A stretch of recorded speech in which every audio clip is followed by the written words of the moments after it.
الحمد للہ رب العالمین۔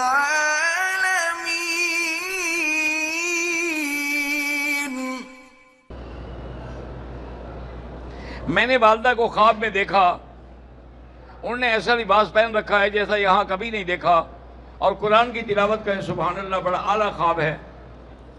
مسجد جیرانہ میقات نہیں ہے، عمرہ کرنا چاہو تو احرام باندھ سکتے ہو۔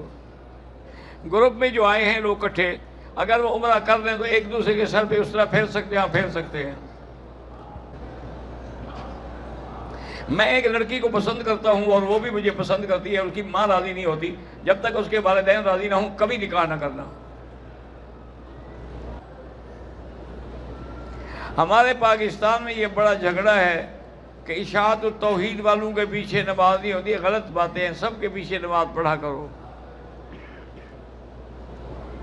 اسی طرح ہندوستان میں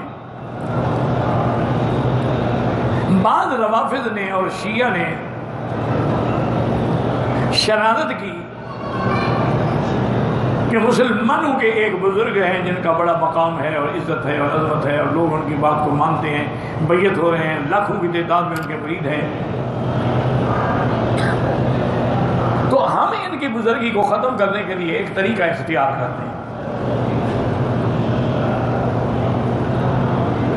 انہوں نے کہا بھی کیا طریقہ ہے؟ انہوں نے کہا ہم ایک نوجوان کو سلا دیتے ہیں چارپائی پہ، اس کو کفن بھی پہنا دیتے ہیں، اور مولانا کو لے آتے ہیں کہ جی جنازہ پڑھائیں۔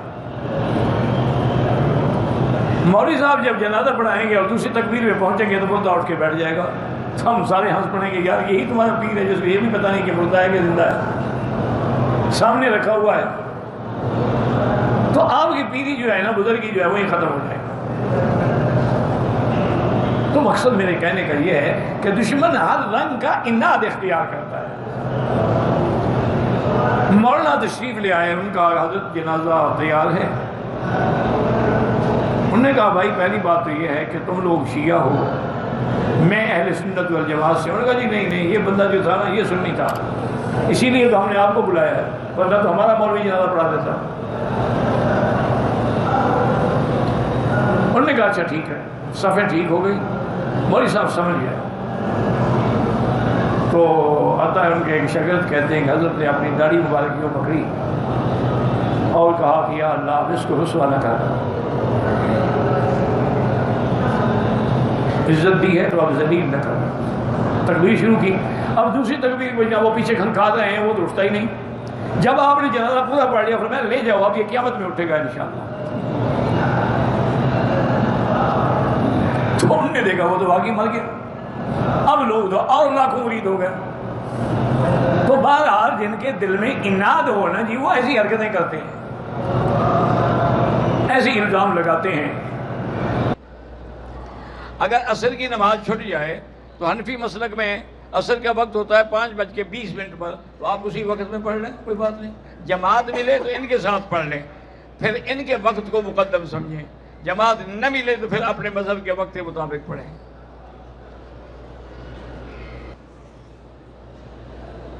72 فرقوں میں سے کون سا فرقہ جنت میں جائے؟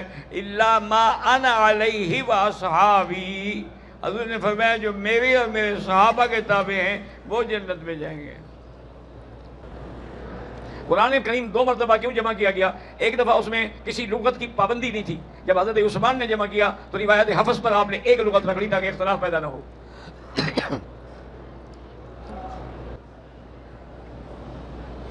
میرے بھائی کے 3 بیٹے 1 بیٹی ہے، چاروں کے پاؤں میں پیدائشی نقص ہے، اللہ شفا عطا فرما دے۔